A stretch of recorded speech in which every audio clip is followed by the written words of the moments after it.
가장 외로운 선택 앤드 김현수 외오인. 1. 책 소개. 가장 외로운 선택은 한국 사회의 가장 아픈 현실 중 하나인 청년 자살 문제를 정면으로 다룬 긴급 보고서다. 2020년 기준 20대 사망자의 절반 이상 54.3%의 자살로 생을 마감했다는 충격적인 통계는 우리 사회가 청년들에게 얼마나 가혹한 환경인지를 적나라하게 보여준다. 한국 1030대의 사망 원인 1위가 자살이라는 사실은 단순히 개인의 비극이 아니라 사회 전체의 구조적 문제임을 시사한다. 이 책은 정신건강의학자 김현수를 비롯해 인류학자 이현정, 보건학자 장숙랑, 사회복지학자 이기현, 상담사 주지영, 사회역학자 박건우 등 6명의 전문가가 각자의 전문 분야에서 청년 자살 현상을 분석한다. 저자들은 청년 자살을 가장 이기적인 선택이라고 비난하는 사회적 시선에 맞서 이를 가장 외로운 선택이라고 재정의한다. 이는 청년들이 홀로 감당해야 했던 고통과 절망, 그리고 그들을 그 지경까지 내몬 사회의 무관심과 냉담함을 드러내는 명명이다. 2. 주요 내용. 김현수 교수는 첫 장에서 청년 자살의 현황을 구체적인 통계와 사례로 제시한다.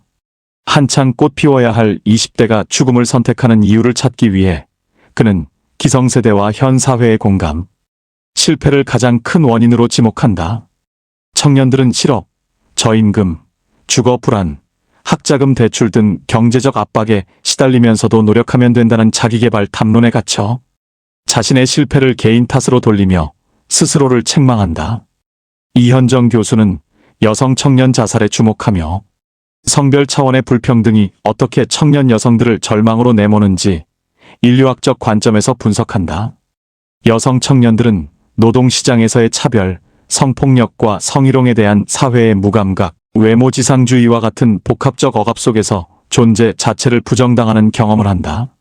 이러한 구조적 폭력은 여성 청년들의 자존감을 무너뜨리고 삶의 의지를 꺾어버린다. 장숙랑 교수는 청년 자살을 세대 간 감염된 절망이라는 개념으로 설명한다. 부모 세대가 겪은 경제적 어려움과 심리적 트라우마가 자녀 세대에게 대물림되면서 청년들은 태어나면서부터 불안과 절망을 학습한다는 것이다. 부모의 경제적 지위가 자녀의 미래를 결정하는 사회에서 청년들은 아무리 노력해도 계층 상승이 불가능하다는 무력감에 빠진다. 이기현 교수는 역설적이게도 청년이 보이지 않는 청년 복지 정책의 한계를 지적한다. 많은 청년 정책이 청년의 실제 필요와 괴리되어 있으며 형식적이고 일회성에 그치는 경우가 많다. 청년들이 진정으로 필요로 하는 것은 단순한 금전적 지원이 아니라 안정적인 일자리, 적정한 주거 환경, 그리고 무엇보다 자신의 삶을 스스로 설계할 수 있는 실질적 기회다. 주지영 상담사는 서울시 자살예방센터에서 만난 위기의 청년들의 목소리를 직접 전한다. 상담 현장에서 청년들은 혼자라는 감각, 누구에게도 이해받지 못한다는 고립감을 토로한다. SNS로 연결된 것 같지만 실제로는 더욱 외로운 청년들, 경쟁에서 도태될까? 두려워 서로를 동료가 아닌 경쟁자로 바라보는 청년들의 모습은 참담하다. 박건우 연구원은 코로나 시대의 청년 자살 통계를 분석하며 팬데믹이 청년들의 정신건강에 미친 파괴적 영향을 수치로 증명한다. 대면 접촉의 급격한 감소, 경제활동 기회의 축소, 미래에 대한 불확실성의 증가는 청년들의 우울과 불안을 극대화했다. 특히 취약계층 청년들에게 코로나는 단순한 감염병이 아니라 생존의 위기였다. 3. 인상 깊은 점. 이 책에서 가장 인상 깊었던 점은 청년 자살을 개인의 문제가 아닌 사회 구조의 문제로 명확히 규정한다는 것이다. 한국 사회는 오랫동안 자살을 개인의 나약함이나 의지 부족의 결과로 치부해왔다. 멘탈이 약해서, 노력이 부족해서라는 식의 개인 탓 논리는 자살을 고려하는 이들에게 또 다른 짐을 지우고 사회는 자신의 책임을 회피할 수 있게 만들었다. 그러나 이 책은 청년 자살률의 증가가 특정 세대의 특성이 아니라 그 사회가 청년들에게 제공하는 환경의 질을 반영한다는 점을 강조한다. 승자독식 구조, 극심한 경쟁, 불평등의 심화, 사회 안전망의 부재 등이 청년들을 절벽 끝으로 내몬다.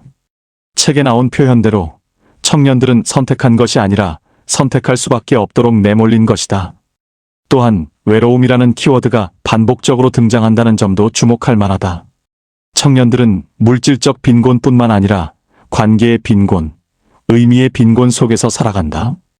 아무리 많은 사람들 속에 있어도, 아무리 SNS에 친구가 많아도 진정으로 자신을 이해하고 공감해주는 존재가 없다고 느낄 때 인간은 극단적으로 외로워진다. 이 외로움은 단순히 혼자 있는 상태가 아니라 세상으로부터 버림받았다는 실존적 절망이다. 4. 비판적 성찰. 이 책은 청년 자살 문제의 심각성과 구조적 원인을 탁월하게 분석하지만 해결책 제시에 있어서는 다소 아쉬움이 남는다. 저자들은 사회 안전망 확충, 청년 정책의 실질화, 정신건강 지원 강화 등을 제안하지만 이러한 방안들이 어떻게 구체적으로 실현될 수 있는지에 대한 로드맵은 명확하지 않다. 문제 진단은 날카롭지만 실천적 대안은 여전히 모호하다. 또한 청년 자살 문제를 논하면서 세대 간 갈등을 부추길 위험도 있다. 물론 기성세대의 무이해와 냉담함을 비판하는 것은 정당하지만 이것이 청년대 기성세대라는 단순한 대립구도로 흐르지 않도록 주의해야 한다. 많은 기성세대 역시 신자유주의 체제 하에서 고통받고 있으며 세대 간 연대를 통해 구조적 문제에 맞서야 한다는 관점도 필요하다. 5. 결론. 가장 외로운 선택은 한국 사회가 더 이상 외면할 수 없는 청년 자살 문제를 정면으로 응시하게 만드는 중요한 책이다. 이 책을 읽으며 청년들이 겪는 고통이 단지 그들 개인의 문제가 아니라 우리 모두가 함께 만들어낸 사회 구조의 산물임을 깨닫게 된다. 승자독식 경쟁, 양극화, 불평등이 심화되는 사회에서 청년들은 생존 그 자체를 위해 싸우고 있다. 저자들이 강조하듯 청년 자살률은 한 사회의 건강 지표다. 청년들이 희망을 잃고 죽음을 선택하는 사회는 결코 지속 가능하지 않다. 우리에게 필요한 것은 청년들을 위기 청년, 취약 청년으로 분류하고 시혜적 복지를 제공하는 것이 아니라 모든 청년이 존엄하게 살 수 있는 사회 구조를 만드는 것이다. 안정적인 일자리, 적정한 주거, 충분한 휴식, 의미 있는 관계를 누릴 수 있는 권리는 특별한 사람만이 아니라 모든 청년이 당연히 가져야 할 것이다. 이 책을 덮으며 드는 생각은 우리가 청년들에게 힘내라, 포기하지 마라는 공허한 위로를 건네기 전에 먼저 그들을 절망으로 내모는 구조를 바꾸기 위해 무엇을 할 수 있는지 진지하게 고민해야 한다는 것이다. 가장 외로운 선택이 더 이상 누군가의 선택이 되지 않는 사회, 청년들이 죽음이 아닌 삶을 선택할 수 있는 사회를 만드는 것은 우리 모두의 책임이다. 이 책은 단순한 보고서를 넘어 청년들의 고통에 귀 기울이고 그들의 편에 서겠다는 저자들의 선언이다. 그 선언에 우리 사회가 어떻게 응답할 것인지가 앞으로 우리가 살아갈 사회의 모습을 결정할 것이다. 청년 자살이라는 비극을 멈추기 위해서는 정책의 변화뿐만 아니라 우리 각자의 인식과 태도의 변화가 필요하다.